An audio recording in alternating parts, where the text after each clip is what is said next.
Hi, Tangle friends. I hope you're having a great week. I'm getting on here really quick, like with one more tangle before I leave for a trip to Edinburgh to go see my daughter.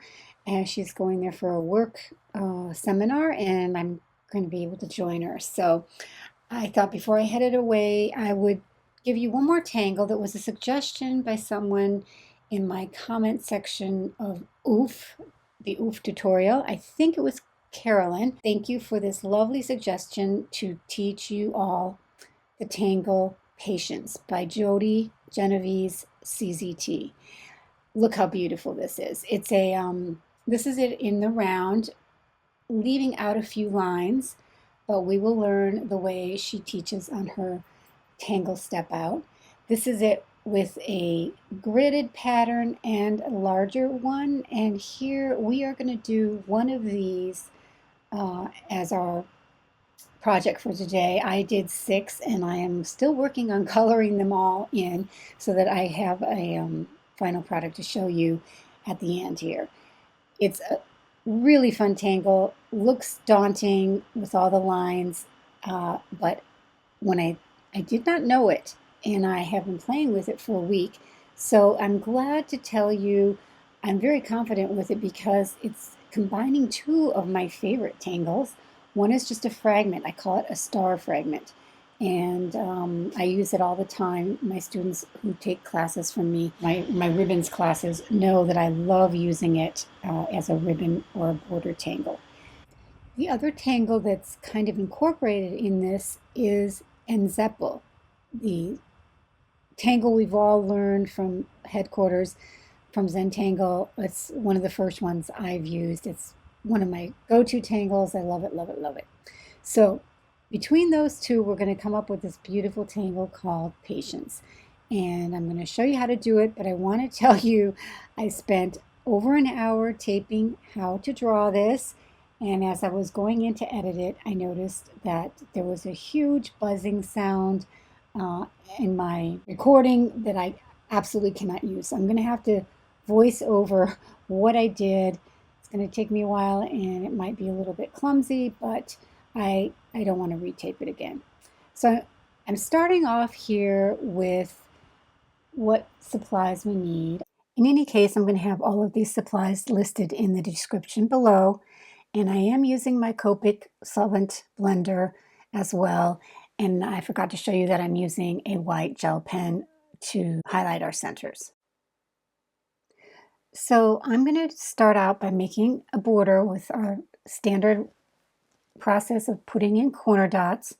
I'm switching up here to my PN pen because this paper just soaks up the ink and my 0.1 was a bit too scratchy. So go ahead and make your border. Take your time.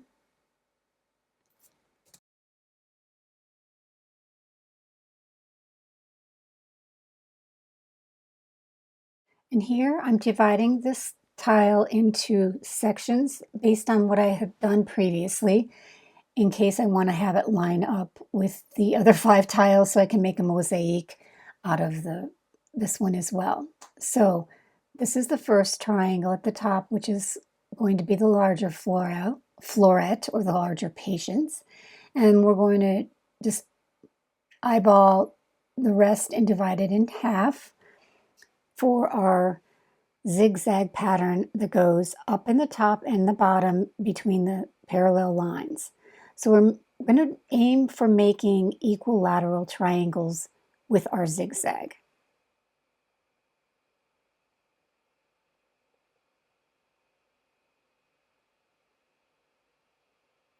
I have done a tutorial on fragment and reticula that is exactly this pattern. So I'm going to link it in the description below so that you can take a look at that in depth if you want to really get into that one as well. There is also a tutorial of mine on, I called it Fancy and Zeppel, but it's really the Tangle Nymph. And it would be helpful for you to look at that as well. So now we're going to start with the second step of this tangle pattern, and all we're going to do is make circles in the center of each of those triangles. And the next step is to just connect those circles with each corner of the triangle. So we're going to draw from each corner or from the center into each corner a stroke. Remember, I'm voicing over this, so I don't really remember what I was saying up there. In any case, what you can see here is a beautiful star forming. Isn't this lovely? I think it's magic. And I use this actual pattern a lot in my Ukrainian Easter eggs, the pitsanki. It's the same one that I use in my ribbon tangles and on borders. So it's really nothing more than a reticula and a fragment.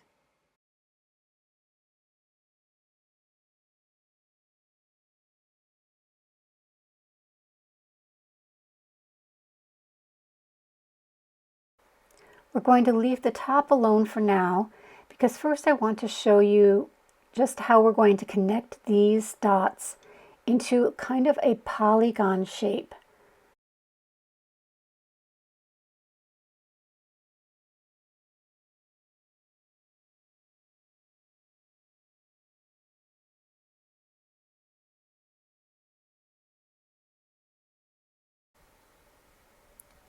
So if you have a large grid, you're going to just keep on doing these polygons and connecting those center dots like this.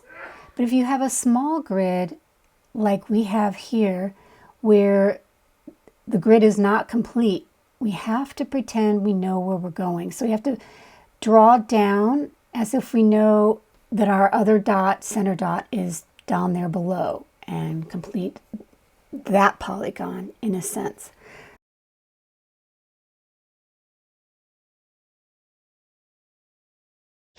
So before we go to the top, I'm going to show you the next step, which is basically kind of like in Zeppel, where you drive along the line and you round the corners. So I just did that, and I'm going to do it again many times, round the corners. But what is important to know is on the center dots that we made, we're not going to round the corners there, only on the two sides where there's the other corners. So drive along, round it, keep driving along the line, and then you're going to fill in the corners respectively. So we're going to keep on doing that until we've done every single one of these little triangular areas. Always just rounding the two corners, not when you come to the center.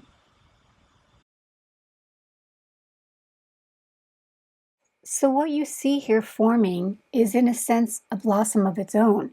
This is not the part of the tangle that we would consider patience, but rather shared sides with the patience blossoms that are formed with the circle and the rounded edges. So that will be all very much more recognizable when we get to the end of all of this rounding. In the meantime, I think this upper blossom, this middle section, is forming to me what looks like a slice of a grapefruit or an orange with those pithy cores. Now we're adding eyelash strokes from the center out in each of those little florets that are what I'm sure Jody considers the impatience, thus the name Patience. So remember, when you're doing an eyelash stroke, decide if you like to push or pull. I've taught myself both because I'm pretty lazy, but you always put the pressure down at the start and then pull up and release your pen so that it becomes light at the end. Thus, the look of an eyelash. So that's why it's called an eyelash stroke.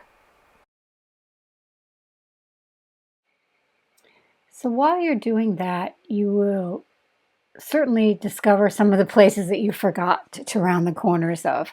No big deal. That's the fun of revisiting that space again. So now we're heading up to the top, and we have to pretend we know where those lines are going to connect in that polygon shape. So we're just going to mimic what we do down there, envisioning that grid on a larger scale. And then we're going to continue on and do our fill of the rounded corners, just like this.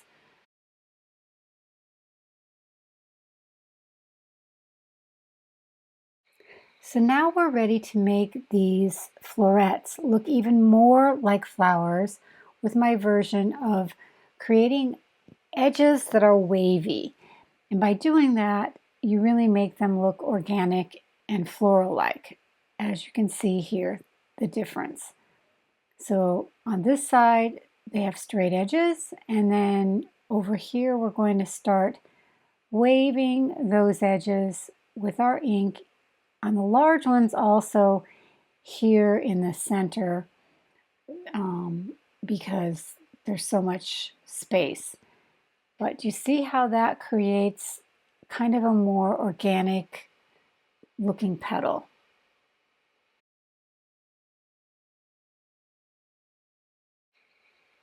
And then we're going to continue on below in the gridded area with that same method. You don't have to do it on every single edge. Sometimes it's nice to leave one that's sort of straight, but especially when you come to the outer edges on the sides, that's where you really want to make sure that you get some of that wavy line going. So now we're ready to shade, which is really pretty easy. We're going to just put a little bit of graphite around each of those center circles. And then we will be blending that out into the respective florets. But right now we're going to leave the top because we're going to be using our colored pencils at the top to do the shading. And now we're going to just blend outwards from the center towards the edge of the petal to do our shading.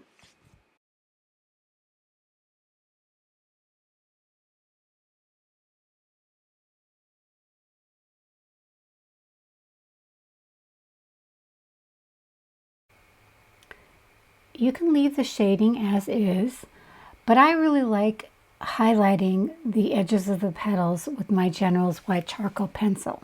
So that's what I'm going to do here. And then I will blend those in with the designated tortillion that has no graphite on it, like this.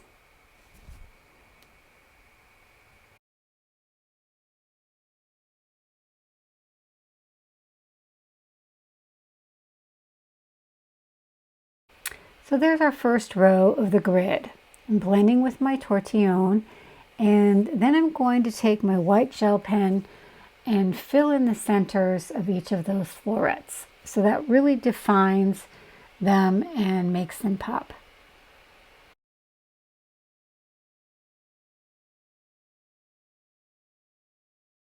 So now I want to show you how I want to shade the top. I'm taking my black cherry here from Prismacolor and treating this blossom very much like the ones below that I used graphite on, except for that I'm using a colored pencil. And also rounding some of the edges, since this blossom is quite a bit larger, I'm shading a lot more on it than below. So that's the first step. And now I'm going to take the lighter of these two kind of terracotta colors to layer on top of my black cherry. The lighter color is the henna from Prismacolor. It's pencil number 1031. So I'm going right over the top of my black cherry with this henna, and then I'm going to go over the top of that with the next color, which is the Indian red from Faber Castell. So this is how I'm layering up this particular flower to give it some dimension.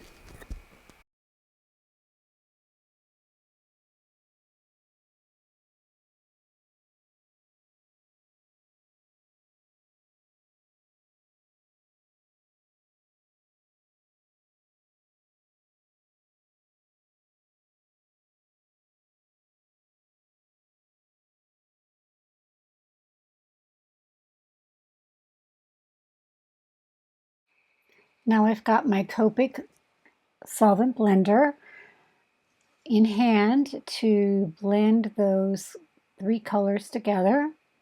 And don't freak out, this is a Renaissance tile, so look what's happening. You see this kind of, I don't know, liquid solvent on top of the Renaissance tile. And it looks like, oh my gosh, I'm ruining it. But you're not. It's going to dry really quickly and it'll be rendering really good results in the end. So you can see here how that has already dried and how our colors have been blended together almost like watercolor. Then I'm going to take my General's white charcoal pencil and color in the highlights in those areas where I have no pigment. And the pencil takes wonderfully to the areas where there is no colored pencil. And why? Because colored pencil itself has a very waxy top, and the General's doesn't always take to that. So that's why I left some of those areas light.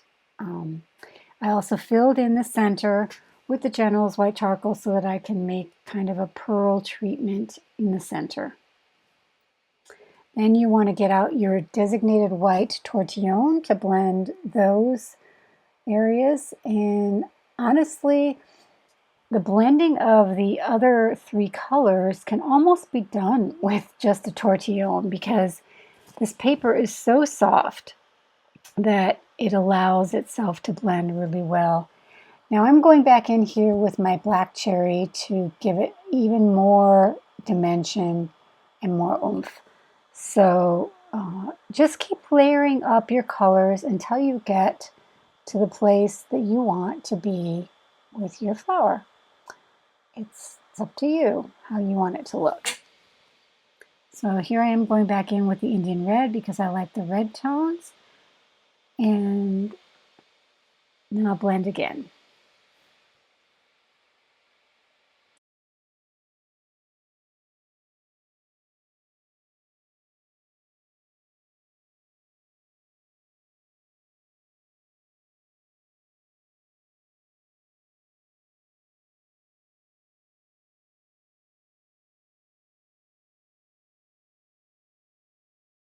Then if you feel you need to, you can go back over your little center flick lines with your pen to make them more prominent and appear more defined. And then we're going to continue on and just finish off the bottom layer with the same method. Don't forget to put your chop, turn over your tile and sign and date. And there you have our beautiful Tangle Patience from Jody Genovese. I hope you liked this tutorial. Please do like, share, and give me a thumbs up. Give me some comments. That's what I need to get my channel to grow. And I will see you soon to tell you about my plans for our Inktober Tangle project. So, in the meantime, have fun with patience and share with me your works. I love, love, love seeing all of your inspiring work on our student Facebook page. And I know that my other students out there enjoy it as well. So everybody has a different take on things and yours is as good as mine. This is just a suggestion. And if you like to have the Tangle not so organic and wavy, leave it. It's beautiful as is. This is just a variation and a suggestion. Thanks for joining me today. I will see you soon. Bye-bye for now.